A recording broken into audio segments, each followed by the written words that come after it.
Sekarang kita melanjutkan dengan tema berikutnya, yakni tentang pengusaha kena pajak. Gitu. Kenapa ini penting? Karena masih banyak yang ternyata masih nggak paham kewajiban setelah menjadi PKP. Jadi, kan yang namanya PKP itu kan ada syarat dan kewajibannya. Jadi, kapan dia harus PKP dan setelah jadi PKP, apa yang harus dia lakukan. Gitu. Oke, kita akan membahas tentang PKP ini. Pertama adalah, kita akan membahas PKP.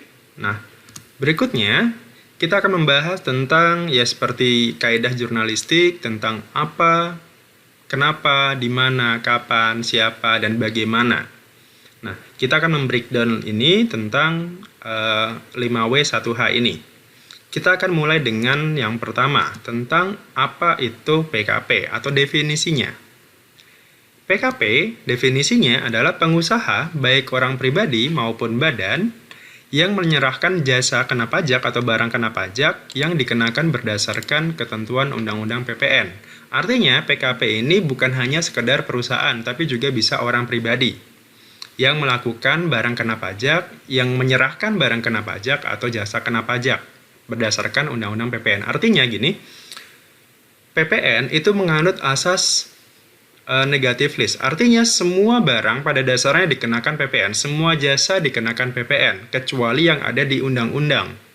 Makanya di undang-undang PPN itu kita hanya mengenal apa barang yang hanya disebutkan apa saja barang yang tidak dikenakan pajak. Contohnya ada uang tunai, surat berharga, emas batangan dan sebagainya ya. Kemudian ada juga yang jasa yang tidak dikenakan pajak. Misalkan jasa perbankan, jasa keagamaan, jasa pendidikan, dan sebagainya. Nah, artinya selain dari yang disebutkan di undang-undang, maka dia dikategorikan barang kena pajak atau jasa kena pajak gitu. Nah, artinya di sini pengusaha itu berarti yang melakukan kegiatan usaha ya, baik pribadi ataupun badan. Berarti pada dasarnya hampir semua barang yang kita jual atau jasa yang kita tawarkan itu berarti kena PPN.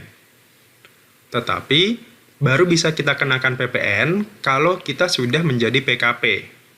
Gitu. Jadi kalau kita bukan PKP ya otomatis tidak kita kenakan PPN. Artinya kita tidak memungut PPN. Gitu. Mau apapun barang yang kita jual. Mungkin lebih lanjut mungkin akan lebih jelas lagi. Oke, setelah definisi, apa sih keuntungannya?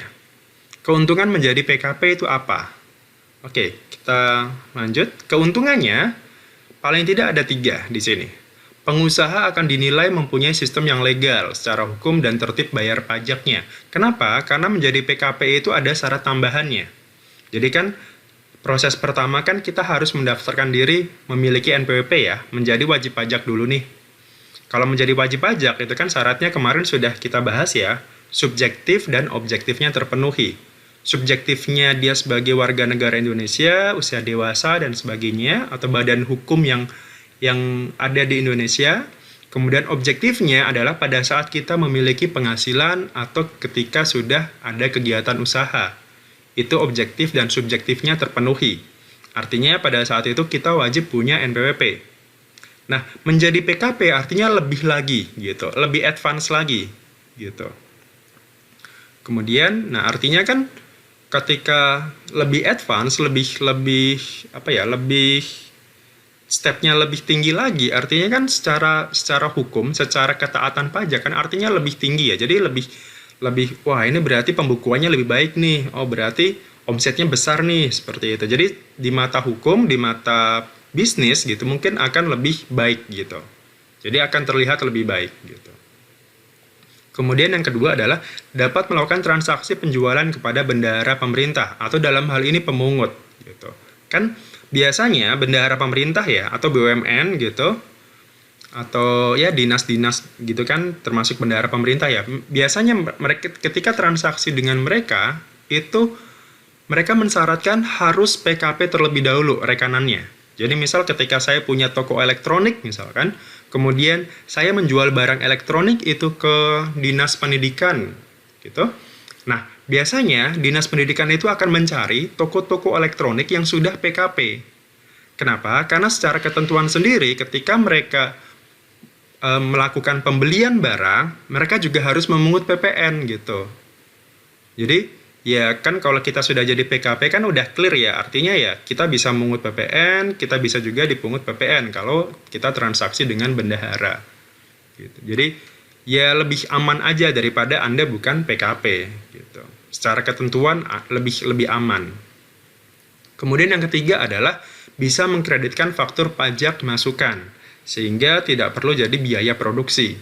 Contohnya seperti ini, faktur pajak masukan itu. Katakanlah tadi ya, toko elektronik misalkan. Toko elektronik artinya kan kalau toko itu kan kita hanya menjual barang ya, bukan memproduksi barang. Nah, misalkan kita belinya, kan kalau kita menjual kan pasti ada yang kita beli. Misalkan kita membeli TV gitu dari produsen atau dari distributor utamanya misalkan. Katakanlah kita beli 50 TV LED misalkan. Nilainya 100 juta. Oke, 100 juta. Nah, biasanya kan kalau distributor juga kan pasti PKP juga ya. PKP. Nah, ketika distributor itu menjual barang, mereka akan memungut PPN. Artinya, barang yang 100 juta tadi itu plus PPN 10%. Berarti yang kita bayarkan ke distributor yang kita beli barang tadi itu harganya adalah mencapai 110 juta. 100 untuk nilai barangnya, 10 juta itu untuk PPN-nya. Nah, yang 10 juta ini itu adalah pajak masukan Anda. Jadi nanti akan Anda dapatkan faktur pajak masukan sebesar ya 100 dan 10 juta PPN-nya. Nah, PPN 10 juta ini bisa Anda kreditkan. Bisa Anda kurangkan dari ketika Anda menjual barang lagi. Ya kan, misalkan tadi harga belinya 100 juta. Kan pastinya ketika Anda jual, kan harganya nggak mungkin tetap 100 kan. Pasti ada, Anda pengen untung di situ kan. Ada selisih laba di situ. Anggaplah kita jualnya 120 juta misalkan. Otomatis PPN-nya yang Anda pungut kan berarti 100 juta kali 10%, 12 juta. Oke, 12 juta ini PPN yang Anda pungut. Itu artinya pajak keluaran, faktur pajak keluaran. Jadi, faktur pajak keluaran itu sama dengan ketika PPN Anda jual, kita pungut PPN-nya. Kalau pajak masukan artinya faktur pajak atau PPN yang kita dapatkan dari pembelian. Nah, tadi kan penjualannya, PPN-nya kan 12 juta. Nah, kalau Anda bukan PKP, ya otomatis ya Anda nggak kena PPN kan, gitu. Tapi yang 10 jutanya tadi, itu jadi biaya. Jadi kalau Anda bukan PKP, yang 10 juta yang dari distributor tadi, itu jadi biaya buat Anda. 10 juta kan? Tapi kalau Anda PKP, Anda cukup memungut PPN 12 juta, tapi Anda dapat tabungan di sini 10 juta. Artinya Anda membayar PPN itu cukup 2 juta. Jadi lebih untung mana? Anda membayar PPN 2 juta atau Anda menjadikan 10 juta tadi sebagai biaya. Kan pasti lebih untung kalau Anda PKP kan, gitu. Itu kalau transaksinya dengan PKP, gitu. Jadi lebih menguntungkan kalau Anda PKP. Kalau Anda transaksinya juga ke sesama PKP, baik itu jual ataupun beli. Gitu. Jadi, tadi ilustrasinya tadi. Anda jual 12 juta, pajak masukannya, mengkreditkannya berarti 10, artinya selisihnya yang harus Anda bayarkan sendiri adalah 2 juta. Itu kalau PKP. Tapi kalau Anda bukan PKP, Anda dapat faktur pajak masukan 10 juta. Ya udah, itu nggak bisa dikreditkan. 10 juta ini tadi ya udah jadi biaya aja. Otomatis kalau jadi biaya apa? Laba Anda akan berkurang. Karena biayanya menjadi lebih besar. Dari yang harusnya 100 menjadi 110. Karena kan plus PPN. Itu sekedar ilustrasi untuk pengkreditan pajak masukan. Oke, kita lanjut ke berikutnya. Aturannya sekarang. Aturannya itu ada di ini, kalau untuk undang-undang itu ada di nomor 42 tahun 2009, itu tentang PPN, kemudian PMK nomor 197 tahun 2013 ini mengatur batasan PKP karena nanti ada aturannya sampai mana PKP ini menjadi wajib atau pengusaha ini menjadi wajib PKP sampai batasan omset mana. Nah, itu diatur di PMK 197. Nah, kemudian ada di Perdirjen juga, Perdirjen nomor 4 tahun 2010 ini mengatur tentang tempat terdaftar. Jadi kita harus terdaftarnya di mana saja, gitu. Kalau PKP, misalkan kita punya beberapa kegiatan usaha, misalkan kita katakanlah kita rumahnya di Bekasi misalkan, tapi kemudian kita punya beberapa usaha di beberapa tempat, katakanlah ada di Karawang, Cirebon, Kuningan, Indramayu dan sebagainya. Nah, manakah yang menjadi tempat PKP, mana yang harus kita daftarkan PKP-nya, seperti itu. Nah, aturannya ada di Perdirjen ini. Nah, itu silakan Anda baca. Misalnya sebagai landasan hukum ya di sini. Oke, ini tentang aturannya. Berikutnya tentang saat daftarnya. When, kapan. Nah, kalau PKP tadi kan ada batasannya sesuai dengan PMK 197 tadi ya. Batasannya adalah ini. Di atas 4,8 miliar. Maka paling lambat dia harus menjadi PKP masa berikutnya. Gitu. Jadi misalkan gini, kita pakai ilustrasi ya. Saya sudah siapkan ilustrasinya. Nah, seperti ini ilustrasi timeline-nya.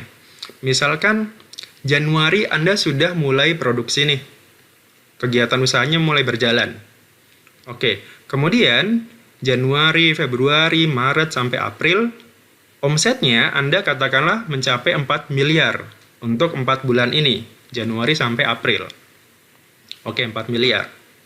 Nah, berikutnya, omset 4 miliar, kemudian Mei. Mei ini omsetnya menjadi 5 miliar, kumulatif kan? Mei ini menjadi 5 miliar. Artinya, Mei ini kan sudah di atas 4,8 ya. Tadi kan batasannya untuk menjadi PKP adalah, menjadi wajib PKP itu kalau di atas 4,8 miliar.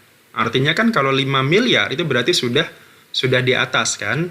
Nah, berarti akhir bulan berikutnya, akhir bulan Juni itu berarti harus sudah PKP. Anda harus sudah mendaftar, harus sudah mengukuhkan diri ke kantor pajak terdaftar Anda gitu.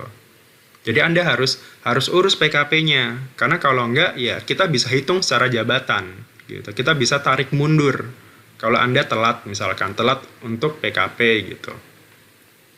Jadi ilustrasinya seperti itu. Nah, berikutnya berarti setelah Anda PKP, ya sudah, berarti setiap penyerahan barang Anda, setiap Anda menjual barang atau jasa Anda, itu berarti Anda harus pungut PPN. Berapapun nilainya. Gitu. Jadi, katakanlah Anda seorang properti misalkan, agen properti atau developer rumah gitu. Nah, berarti sampai dengan 4 miliar mungkin Anda nggak pungut PPN karena Anda bukan PKP. Tapi ketika sudah di atas 4,8 dan sudah PKP, berarti penyerahan berikutnya, penyerahan ketika Anda jual rumah berikutnya, maka itu harus ditambah PPN 10%. Karena Anda sudah jadi PKP. Ya walaupun ya berarti artinya kan, waduh berarti harga rumah saya naik dong. Ya memang, tapi kan Anda juga bisa mengkreditkan pajak masukan Anda. Dari toko bangunan, dari toko besi, dan sebagainya kan, gitu. Jadi kan tadi, hitung-hitungannya ya bisa jadi akan lebih menguntungkan bagi Anda kalau Anda PKP, gitu. Karena Anda nggak perlu biayakan lagi itu, pajak-pajak masukan Anda. Dari semen, toko besi, atap, dan sebagainya kan. Ini untuk contoh timeline-nya. Jadi paling lambat itu paling lambat ya, artinya ketika di bulan Mei pun Anda sudah bisa PKP gitu. Jadi, waduh, omsetnya naik nih. Ya berarti Anda bersyukur dong kalau omset naik gitu kan. Wah, berarti Anda harus siap-siap minta pengukuhan PKP gitu. Anda harus PKP di situ. Nah, bagaimana kalau misalkan kita mau jadi PKP nih, tapi omset saya belum 4,8, nggak apa-apa. Jadi itu namanya pengusaha kecil ya. Pengusaha kecil itu artinya pengusaha yang omsetnya di bawah 4,8 miliar. Gitu. Artinya kalau Anda mengajukan PKP ya kita persilakan. Contohnya tadi waduh, karena saya mau transaksi dengan pemerintah nih gitu. Sementara syaratnya saya harus PKP. Ya udah silakan ajukan diri gitu. Dan PKP ini bisa dicabut sewaktu-waktu. Anda bisa ajukan pencabutan gitu. Atau kita juga bisa melakukan pencabutan. Pencabutan seperti apa? Ya artinya ketika sudah tidak memenuhi syarat, ya itu bisa kita cabut PKP-nya. Atau wah Pak, tahun ini omset saya menurun nih. Ya udah saya cabut PKP saya gitu. Jadi Anda tidak perlu memungut PPN lagi, Anda nggak perlu buka faktur, nggak perlu lapor SPT dan sebagainya gitu. Jadi secara administrasi Anda lebih ringan. Walaupun keuntungan-keuntungan tadi ya tidak bisa kita debatkan lagi ya gitu. Jadi ya on off intinya gitu. Anda bisa kukuhkan kembali ketika omset Anda naik gitu. Ini saat pendaftarannya. Berikutnya adalah siapa yang harus tadi, who. Nah, siapanya adalah tadi orang pribadi atau badan. Kita balik ke definisi yang di awal tadi. Jadi siapa saja kalau dia menjual barang atau menjual jasa kena pajak yang omsetnya di atas 4,8 miliar di atas selama 1 tahun buku. Ilustrasinya seperti tadi ya, Januari, Maret dan sebagainya tadi. Jadi ini bisa siapa aja. Gitu. Tidak mesti badan, orang pribadi pun bisa. Gitu. Ini PKP. Yang melakukan barang kena pajak atau yang melakukan penyerahan barang kena pajak atau jasa kena pajak. Barang kena pajak itu apa? Ya banyak tadi kan. Hampir semua barang ya kena PPN kecuali yang disebutkan undang-undang karena itu kecuali. Ya contohnya kalau barang kena pajak, ya kita tinggal lihat dulu usaha Anda apa. Misalkan elektronik, ya udah berarti TV, kulkas, AC dan sebagainya itu barang kena pajak gitu. Yang Anda jual itu semuanya barang kena pajak. Atau Anda bergerak di bidang jasa misalkan, jasa konsultasi gitu. Ya udah berarti mulai dari jasa pembuatan laporan, jasa konsultasi manajemen, jasa misalkan audit dan sebagainya, ya itu berarti jasa kena pajak semua. Oke, ini siapanya. Berikutnya adalah bagaimana caranya? How, ini yang terakhir. Bagaimana caranya? Cara mendaftarkan diri atau cara mengukuhkan. Nah, di sini ada, sebelum kita ke syarat-syaratnya, kita baca dulu kewajiban setelah PKP. Karena ini penting.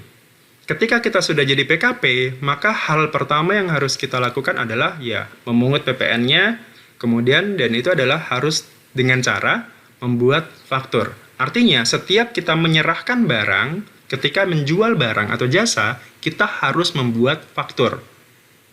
Nanti akan kita bahas lagi tentang detail faktur ini, karena ada kode-kodenya, cara pembuatan, saat dibuat, dan sebagainya. Tapi yang pertama adalah Anda harus bikin faktur dulu. Kemudian memungut 10% dari harga jual. Gitu. Jadi kalau misalkan Anda jualnya 5 juta, ya berarti PPN-nya 500.000. Berarti pokoknya barang itu kita kalikan 10%. Kecuali kalau Anda usahanya ekspor. Ekspor itu PPN-nya 0%. Jadi lebih untung bagi Anda bagi yang ekspor. Tadi kelewat ya. Jadi kalau keuntungannya kalau jadi PKP, kalau usaha Anda ekspor, itu akan sangat menguntungkan. Karena Anda bisa istilahnya pajak masukannya itu bisa Anda tarik kembali semua. Karena PPN ketika penjualan itu 0. Gitu. Kemudian yang terakhir adalah Anda harus melaporkan SPT masa tiap bulan.